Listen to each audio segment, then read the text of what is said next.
Hadirin ikhwatul iman rahimakumullah. Alhamdulillah Allah masih perkenankan kita untuk sejenak berkumpul melaksanakan sebagian syariat yang telah Allah titipkan. Mudah-mudahan apapun kebaikan yang kita lakukan Allah catat sebagai bagian dari tabungan, sebagai bagian dari investasi yang mudah-mudahan kelak dapat kita nikmati hasilnya di yaumul akhir. Amin ya Allah ya rabbal alamin. Hadirin ikhwatul iman rahimakumullah, mohon maaf ya agak sedikit telat karena kebetulan di UIN sedang ospek. Jadi ada kurang lebih 8.000 mahasiswa baru ditambah mahasiswa yang lama tumplak. Jadi macet. Nah, alhamdulillah meskipun telat tidak mengurangi kenikmatan acara ini.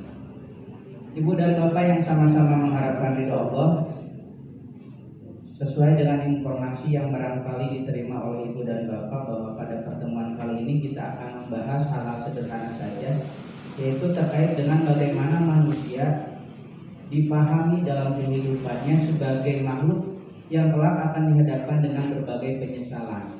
Tapi catatannya tidak semua manusia.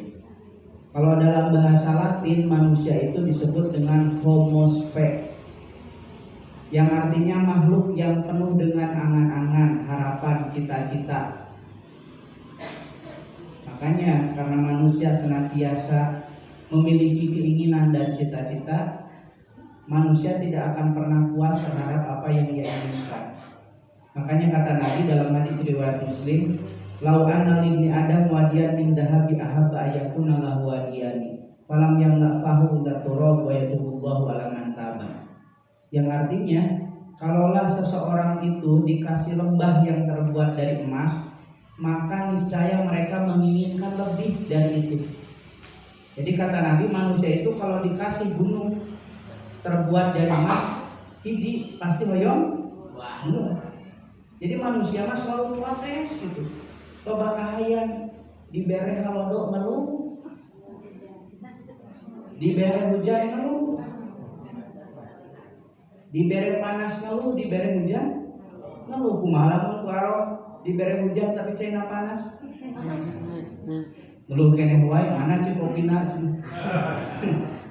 Itulah gambaran manusia kata Nabi, selalu menginginkan lebih dari apa yang telah Allah berikan. Falam yamla fahu illa turab, dan tidak ada yang mampu memenuhi mulutnya kecuali tanah. Artinya manusia hanya akan berhenti terhadap hal-hal yang bersifat duniawi kecuali mulutnya dipenuhi oleh tanah. Artinya apa? Dikubur. Upami tos dikubur mah di Paraban, di Tawisan sebelah moal aya nu hoyong, diajak ngabaso moal aya nu hoyong. Artinya setelah manusia wafat dan mulutnya dipenuhi oleh tanah, maka momen itulah di mana manusia berhenti berangan-angan dan bercita-cita terhadap hal yang bersifat duniawi. Nah, itu gambaran bagaimana manusia diceritakan oleh Nabi melalui hadisnya. Makanya dalam bahasa Latin manusia itu homo spe, loba kahayang. Nah, tapi terkadang keinginan dan cita-cita manusia itu bisa berubah jadi penyesalan. Kapan keinginan manusia itu berubah jadi penyesalan? Yaitu ketika Allah berikan kesempatan untuk menunaikan dan melaksanakan cita-citanya, tapi kita melewati kesempatan tersebut, menyia-nyiakan kesempatan tersebut. Nah, makanya kemudian di dalam Al-Quran Allah paling tidak menjelaskan ada 4 golongan yang ketika hidupnya punya cita-cita ke surga, diberikan modal dalam bentuk kehidupan dan kesehatan, tapi begitu ia hidup dan sehat tidak digunakan untuk membekali diri menuju surga. Makanya kemudian Allah itu menguraikan paling tidak ada 4. Yang pertama Allah dokumentasikan dalam surat Al-Munafiqun ayat 10, yaitu golongan-golongan yang menyesal. Allah berfirman, a'udzubillahi minasyaitonirrajim, wa anfiqu mimma razaqnakum min qabli ayati ahadakumul maut fa yaqula rabbi laula akhartani ila ajalin qarib fa asaddaqu akum minas sholihin. Artinya apa? Kata Allah, wa anfiqu, dan berinfaklah, mimma razaqnakum, dari apa yang telah Allah titipkan kepadamu dalam bentuk rezeki. Rezeki Allah itu macam-macam, Ibu. Rezeki yang paling utama apa?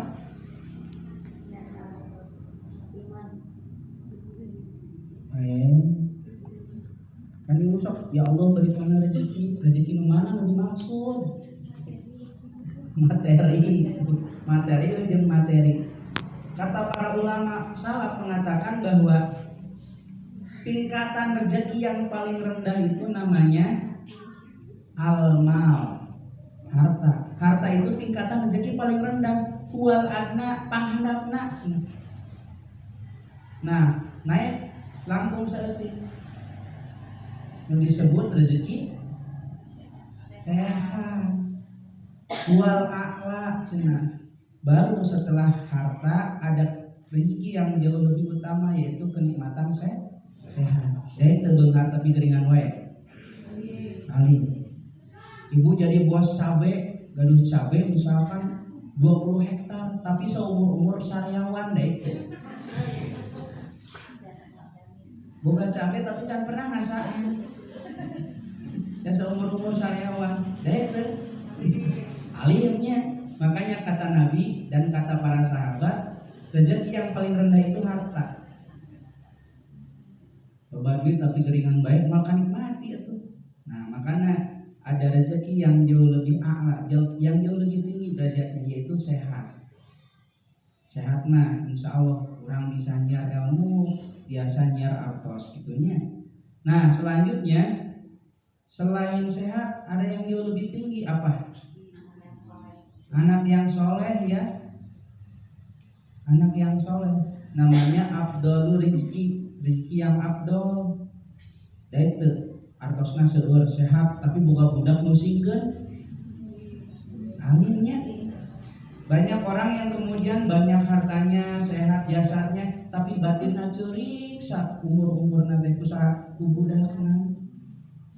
Nah, makanya kemudian ada rezeki yang paling tinggi selain sehat, yaitu anak yang soleh. Sebab anak yang soleh itu otomatis akan menjadi ladang pahala. Tapi jangan pernah berpikir anak itu investasi. Karena logika investasi itu logika untung rugi.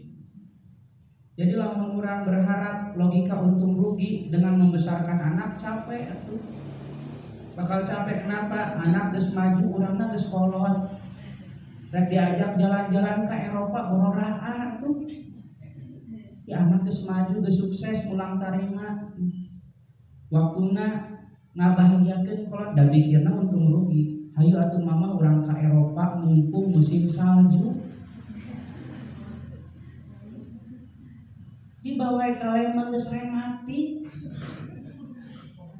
Diajak misalkan hayu mak, ieu mobil Ujang anyar Alphard hari mana geus rempo, ayo urang memacetan ka Pangandaran da itu.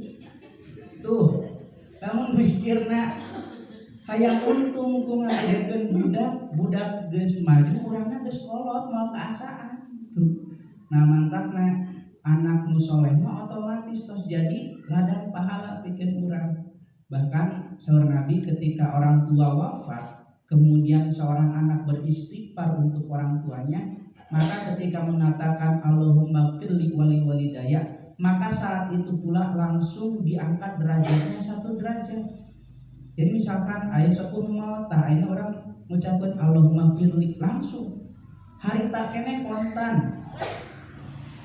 Teu ngantosan gangguan jaringan holding dan sebagainya, tetapi langsung harita keneh ku Allah diberikan derajat yang tinggi melebihi derajat sebelumnya. Nah, itulah anak yang soleh ya.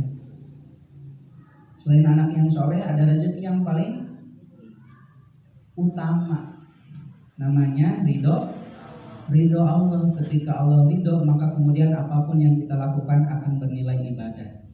Nah, khusus di surat Al-Munafiqun ayat 10, Allah berpesan, wa anfiqu mimma razaqnakum min qabli ayati ahadakumul maut. Wahai orang-orang yang beriman, berinfaklah terhadap apa yang telah Allah berikan kepadamu dalam bentuk rezeki. Nah, sebelum ayati ahadakumul maut, sebelum kematian itu datang. Setelah kematian itu datang, pasti akan menyesal. Bagaimana ekspresi penyesalannya? Rabbi laula akhortani ila ajalin qarib. Ya Allah, andai saja Engkau mau menunda kematianku sebentar saja. Jadi sakaratul maut teh nego ka Allah, ya Allah, pasihan waktu beberapa menit, beberapa detik saja. Untuk apa? Pak Asodako, saya ingin bersedekah. Jadi golongan pertama yang kelak menyesal adalah orang-orang yang ketika hidupnya menahan hartanya dari sedekah.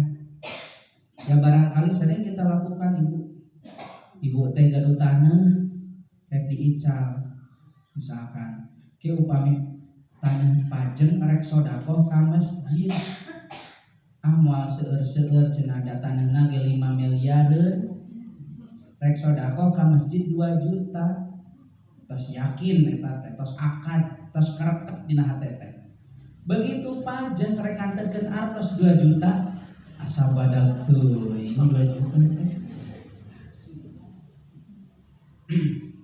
Kamari ge batur masukkeun kana kengsleng 2000, nah urang kudu 2 juta. Mengingat, menimbang, lalu kemudian memutuskan ya tah imana di tengah jalan. Nu tadi narek 2 juta, merek tina 2 miliar, kecelek dengan 2000. Nah, hal-hal semacam ini yang kata Allah, laula akhortani ila ajalin qarib. Ya Allah, pasihan waktu sebentar saja. Saya pernah berjanji untuk bersedekah, tapi kemudian menyepelekan kesempatan tersebut. Dalam ilmu psikologi ada yang disebut dengan abandon mentality. Abandon mental itu artinya adalah orang yang selalu merasa lebih dari apa yang ia butuhkan. Padahal kalau dilihat secara kasat mata, ekonominya itu tidak terlalu luar biasa, tapi bagi dia sudah bahagia, sudah merasa cukup, bahkan lebih. Bagi orang yang sudah pada titik ini, meskipun menurut orang lain dalam keadaan kesulitan, tapi semangat bersedekahnya akan kemudian terlihat. Barangkali ibu dan bapak pernah lihat berenya di TV lain aduna signal itu teh. Anu diuji geuning jalmi nu teu gaduh, jalmi nu keripu, tiba-tiba diminta tolong tapi tetep we nolongan ka batur. Nah, eta teh disebut abandon mentality, mental keberlimpahan. Dan orang-orang yang seperti ini adalah orang-orang yang menurut ilmu psikologi adalah orang yang memiliki tingkat kebahagiaan yang lebih tinggi dari siapapun. Karena ia selalu merasa berterima kasih kepada Allah, merasa selalu lebih dari apa yang telah dibutuhkan. Ningali barudak di paraban bala-bala hiji lompatna tararik, alhamdulillah. Teu kudu muluk-muluk. Da persoalan rezeki mah teu tiasa dihitung ku matematis atuh, mal asup ku logika. Punten aya tukang misalkan tukang naon gitu, tukang harum manis. Anakna 7. Tapi ditinggalin teh budakna teh lompatna tarik, jarak-jarak otokna karuat, artina kaparaban. Dalam mau dihitung secara matematis mah lebat eta teh. Naon margina sabab rezeki mah persoalan gaib, dihitung ku jelema mah lebat tah. Nah, ada pesan dari Allah dalam surat Al-Munafiqun ayat 10, bagi siapapun yang merasa lebih dari apa yang telah Allah titipkan, wa anfiqu, maka berinfaklah. Dengan cara apa? Kalau tidak ada harta, dengan tenaga. Kalau tidak ada tenaga, dengan pikiran. Dengan apapun, kita selalu punya modal untuk berbuat baik kepada siapapun. Nah, itu poin pertama. Orang yang kelak menyesal adalah orang yang suka nahan-nahan sedekah. Yang kedua, dalam surat Al-Mu'minun ayat 99. Hatta in a'udzubillahi minasyaitonir rajim. Hatta idza ja'a ahadahumul maut qala rabbirji'un la'alli a'malu shalihan fima tarak. Hatta idza ja'a ahadahumul maut, sampai kemudian kematian itu datang kepada mereka. Ketika kematian itu datang, rabbirji'un, maka mereka akan menyesal. Bagaimana ekspresi penyesalannya? Irji'un, kembalikan aku ke muka bumi. Pasihan kesempatan untuk hidup kembali. Jadi terus mau teh hanjakal, kemudian bernegosiasi kepada Allah, ya Allah hirupkeun deui. Apa tujuannya? La'ali a'malu sholihan fima tarak, untuk melaksanakan amal soleh yang selama ini aku tinggalkan. Jadi golongan kedua yang kelak menyesal adalah orang-orang yang suka menyepelekan amal soleh. Amal soleh itu apa, Pak, Bu?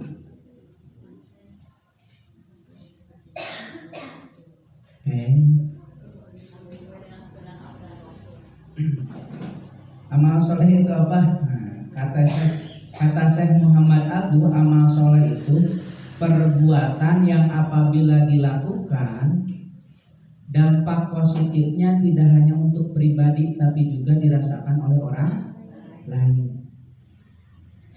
Contohnya misalkan ibu pokoret jalan, saya amal soleh sabab dampak positifnya tidak hanya untuk pribadi tapi juga bagi orang lain.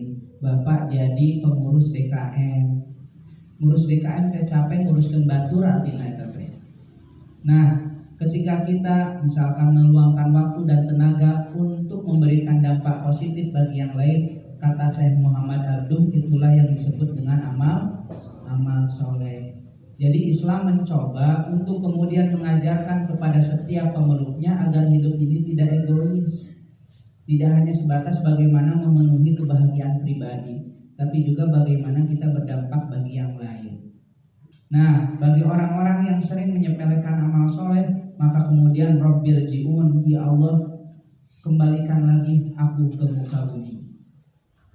Nah, jadi ternyata di dalam hadis Muslim yang lain dikatakan juga ada orang yang telah minta juga untuk dihidupkan kembali, tapi bukan orang yang menyesal, tapi justru adalah orang-orang yang wafat dalam keadaan syahid. Dalam hadis tersebut dikatakan ma'ahadun yadkhulul jannah yatamanna ayarji'a ila dunya. Tidak ada satupun orang yang wafat kemudian masuk ke surga tapi yatamanna ayarji'a ila dunya, dan ketika wafat mereka masih menginginkan untuk hidup kembali padahal di surga, padahal sudah menikmati kenikmatan kubur. Kenapa? Mereka ingin menikmati kembali wafat dalam keadaan syahid. Kenapa? Lima yaro minal karomah, sebab mereka melihat kemuliaan ketika sakaratul maut.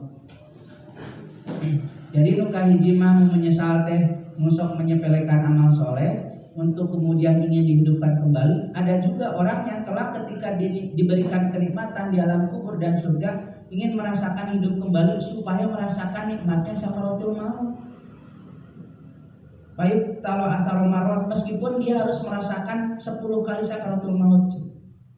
Tapi mati syahid di sini bukan berarti kemudian dipahami sebagai aksi bom bunuh diri atau mati konyol. Mau panci usina bom disebut bom bunuh diri tapi ngajakan batur.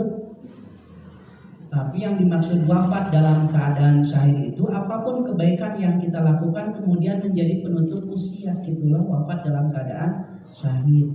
Ibu kergegeroh ge misalkan kergegero ibu wafat eta teh keur syahid datang menyelesaikan tugas ibu.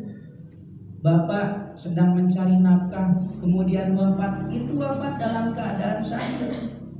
Ibu penyetrika teteh kalau nyetrika nanti misalkan karena ibu wafat, wafat dalam keadaan syahid. Jadi syahid itu sederhanakan apapun kebaikan yang menjadi ujung dari wafat kita, dan wafat tersebut akan sesuai dengan kebiasaan masing-masing. Pernah saya jelaskan sebelumnya. Nah, terkait dengan amal soleh ini adalah perilaku yang berimbas lebih dan dampaknya luas bagi siapapun. Dan inilah yang kemudian menjadi ciri umum agama Islam, rahmatan lil alamin. Karena apa? Karena ada semangat amal soleh, di mana setiap orang itu dituntut untuk berbuat baik kepada siapapun, jangankan kepada manusia, dengan alam, dengan hewan dan sebagainya. Nah, inilah yang menjadi PR bagi kita semua, ibu, bapak, terkait amal soleh. Kita ini justru tertinggal dari negara-negara lain yang notabene bukan negara muslim. Tahun 2018 ada seorang profesor Islam namanya Husain Askari. Beliau ini bikin penelitian untuk membuat ranking negara manakah yang paling islami. Nah, ternyata negara paling islami menurut Husain Askari dan tim penelitinya justru bukan Indonesia, bukan Arab Saudi. Nah, ranking ini disebut dengan Islamicity Index. Ibu-ibu dan bapak-bapak upami penasaran tiasa dina Internet Islamicity Index, urutan negara paling islami. Dan ternyata yang paling islami itu menurut mereka yang pertama diantaranya yang masuk 5 besar ya. Negara apa? New Zealand. New Zealand, ibu terang New Zealand.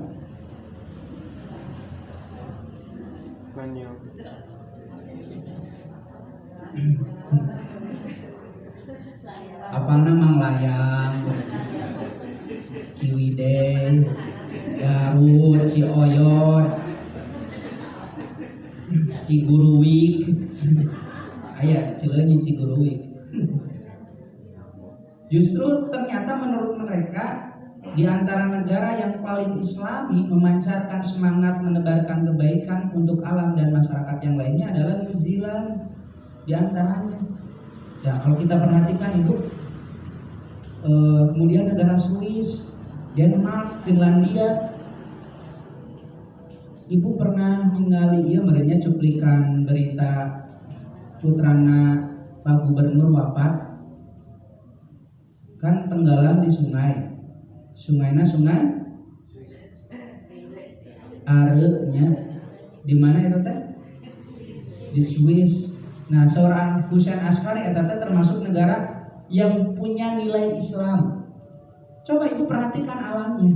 Ningali walungannya tinggali. Bersih teh? Bersih artinya naon alamna dijaga, teu sagala dipicen. Coba bandingkeun jeung urang sok. Jeung Citarum tuh. Orang Indonesia ka Swiss tinggali sungai Are, saha wae ge kabita atuh hoyong wajah ibu. Saking jernihna, saking setiap orang mampu menjaga alam, merawat alam. Coba lamun aya orang Swiss datang ke Citarum, keur mah wajah. Amazing sebenarnya itu. Creamy latte.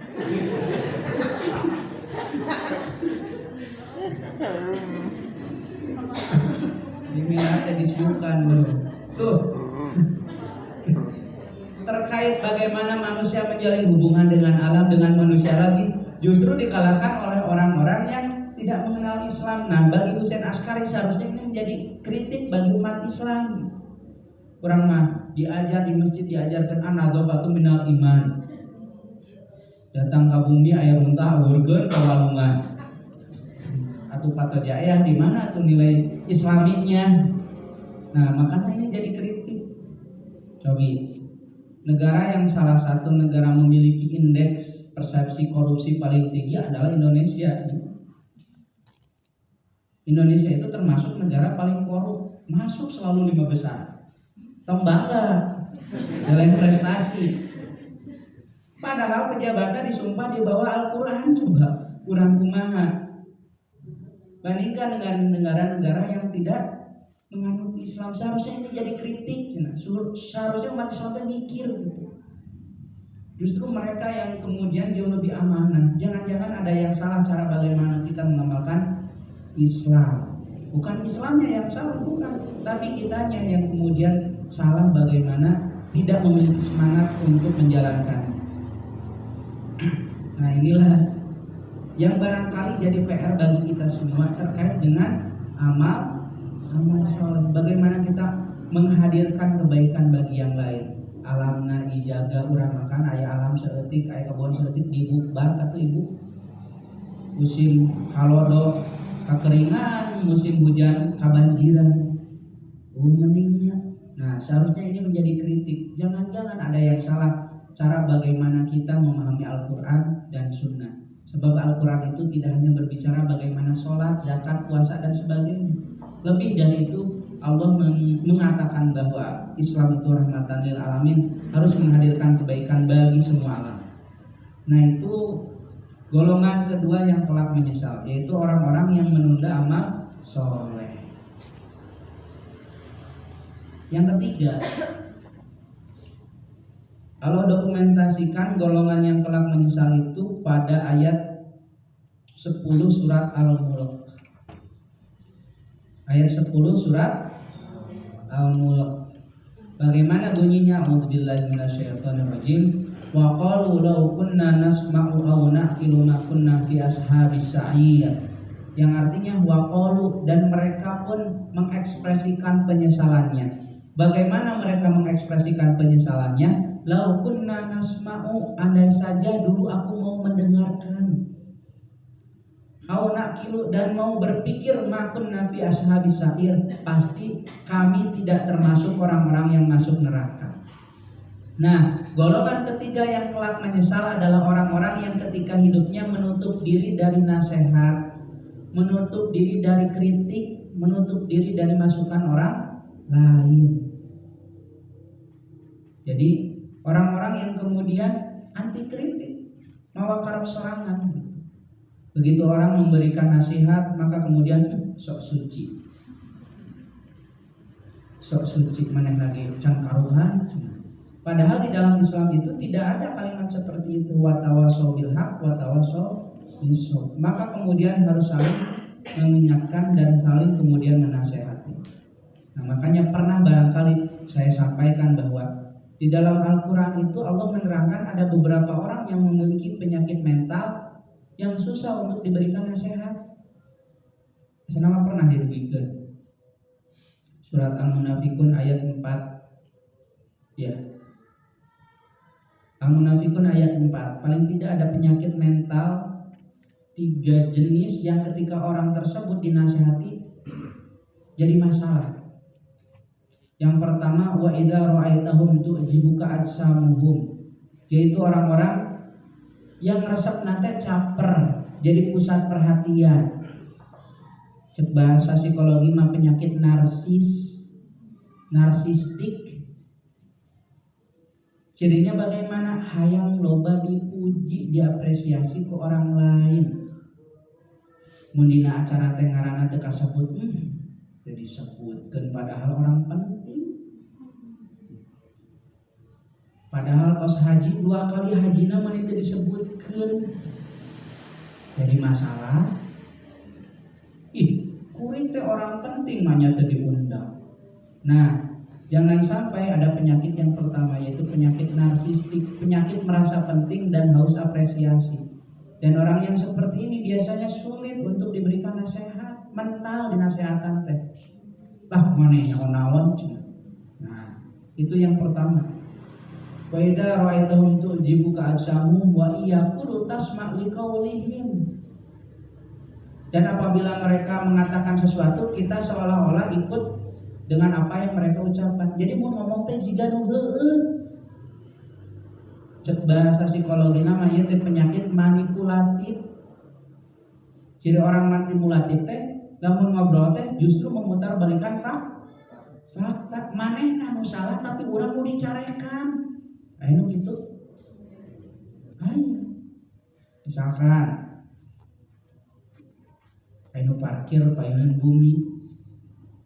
Parkir teh lila teh. Bade keluar masuk susah ibu. Pas digenggeurekeun Pak punten Pak teu kenging parkir di dinya. Biasa we da sakedeung ieu teu unggal poe.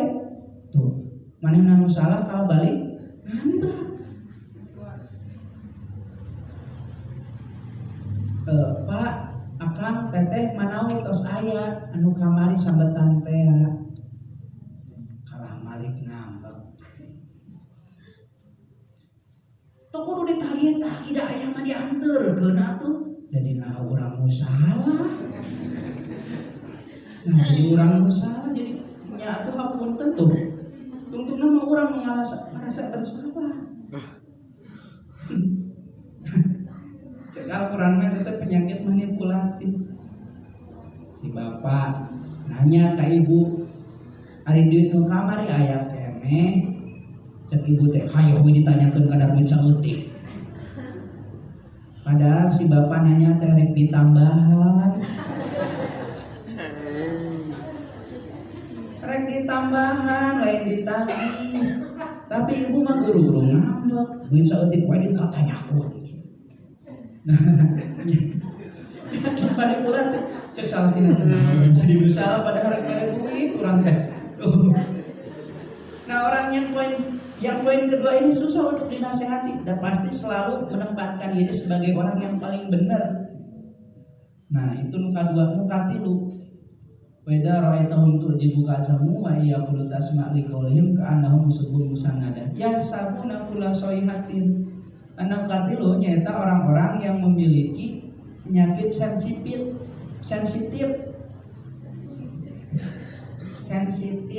baperan. Wa yaqulu tasma' liqaulihim ka'annahum subuhun musannadah. Ya sabuna kula soihatin alaihim. Apa yang dikatakan oleh orang lain seolah-olah ditujukan kepada dirinya. Jadi rumasaan tingali status WA tuh kan nyindir ya tingali. Ya teh nyindir ka mamah ieu teh. Pasti ieu mah moal kasalih, pasti ka urang mah nyindir teh mah. Tingali status Facebook tuh kan geus nyindiran deui wae, padahal wawuh ge hanteu. Ambung teuing pengajian kadinya cenah ustadna nyindiran we. Ayo. Padahal ustaz yang mustahik teu wau-wauan san. Ustaz teh ka nyindiran wae.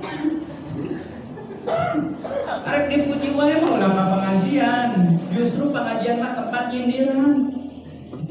Namun urang ngaguar isi Al-Qur'an kabehna teh isina teh nyindir. Jangankan urang ibu Nabi wae disindir ku Al-Qur'an mah. Nabi pendak atau bertemu dengan orang yang tidak bisa lihat, kemudian tiba-tiba bertemu dengan orang lain yang ternyata tokoh dari kaum yang lain. Kemudian Nabi memalingkan wajahnya, ditegur, dikritik, Allah abasa wa tawalla, celakalah orang yang memalingkan wajahnya dan bermuka masam. Nabi wae dikritik kemudian urang loba salahna. Jadi jangan sampai kemudian berperan. Tong ngaji kadinya nyindiran wae nempos status batus nyindiran wae atuh repot tiru teh. Nah, bagi orang-orang yang berperan diomongan teh kalah pundung. Nah, jangan sampai kita memiliki penyakit seperti ini. Dan orang-orang yang kelak menyesal adalah orang-orang seperti apa? Wa qalu law kunna nasma'u aw naqilu ma kunna fi ashabis sa'ir, yaitu orang-orang yang ketika hidupnya teh tidak punya kelapangan hati untuk menerima kritik dan nasihat orang lain. Selanjutnya, poin keempat diulangi, yaitu surat Al-Furqan ayat 28 ayat 29 yang bunyinya ya wailata laitani lam attakhid fulanan khalila laqad adallani ani dzikri ba'da ijani. Ya wailata laitani lam attakhid fulanan khalila, celaka andai saja aku tidak menjadikan dia sebagai seorang teman, sahabat, kenalan. Laqad adallani, ternyata orang ini memberikan dampak negatif. Jadi orang yang kelak menyesal yaitu orang-orang yang salah memilih tempat di mana ia tumbuh berkembang, atau orang-orang yang salah memilih tempat bergaul. Kenapa? Karena menurut ilmu psikologi di antara yang paling berpengaruh dalam kepribadian seseorang adalah lingkungan. Yang pertama pola asuh, yang kedua lingkungan. Nah makanya kemudian bukan hal yang tidak mungkin orang yang tadinya soleh pun ketika ia tumbuh dan berkembang di lingkungan yang salah, maka kemudian kesolehannya itu terkikis. Kenapa? Karena lingkungan itu berdampak sangat luar biasa, baik lingkungan alam maupun lingkungan sosial.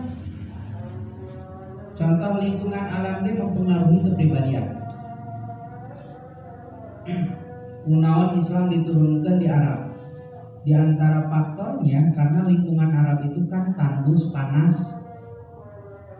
Sudah tandus dan panas di sana, makannya makan daging, Pak. Jadi mudah tersulut emosi. Makanya sampai sekarang daerah yang belum damai-damai pasti akan wae daerah Timur Tengah, di Syria, di Lebanon dan sebagainya. Beda paham sedikit, saya silih bacok dan sebagainya. Kenapa? Karena lingkungan alam pun mempengaruhi kepribadian seseorang. Coba bandingkan dengan orang Indonesia, orang Bil, orang Ciwidey, orang mana itu kan, Manglayang, memiliki karakter yang jauh lebih santai. Orang Sunda mah santai sekali orangnya. Begitu beda paham, ayo pasiaan bu Korea mending si dulu we. Di urang mah alamna sejuk, makana gorengan. Atau begitu aya pipasean teh males lah cenah mending si dulu, mending ngadapang. Artinya alam pun berdampak terhadap kepribadian seseorang. Makanya ibu-ibu lamun punya kenalan orang Madura, tong asa dicarekan wae. Karena memang orang pesisir punya karakteristik ngomongnya lebih tarik, sabab naon patarik-tarik ngomongna jeung ombak. Nah, sama lingkungan sosial pun mempengaruhi kepribadian seseorang. Makanya Allah itu mewanti-wanti agar kemudian selektif dalam memilih pergaulan, terutama anak-anak muda ibu. Sekarang ada kampanye LGBT jauh lebih mudah dilihat di media sosial, media televisi. Jumlah LGBT di Indonesia ada berapa, Bu? Tahu LGBT? Keterangan LGBT? LGBT itu singkatan L-nya lesbian, B-nya biseksual, T-nya transgender, LGBT nya mau LGBT atos lesbian, gay kaliwat, B-nya biseksual, T-nya transgender. Transgender teh kumaha anu operasi ganti perkakas. Nah, di Indonesia sudah mulai ramai hal semacam ini. Muncul Al-Quran mah kaum Sodom. Menurut data dari Kementerian Kesehatan lebih dari 2 juta diurangkan di Indonesia. Ya, ini gambaran bagaimana seharusnya kita waspada terhadap pergaulan khususnya anak-anak. Karena dengan media sosial, televisi, apalagi setiap anak sekarang punya handphone, ibu. Penduduk Indonesia itu sekitar 270 juta. Tapi HP yang aya di Indonesia aya 371 juta. Jadi loba kene HP daripada penduduknya. Jadi lamun dibagikan rata urang teh gaduh 1,5 ewang HP teh. Saking banyaknya.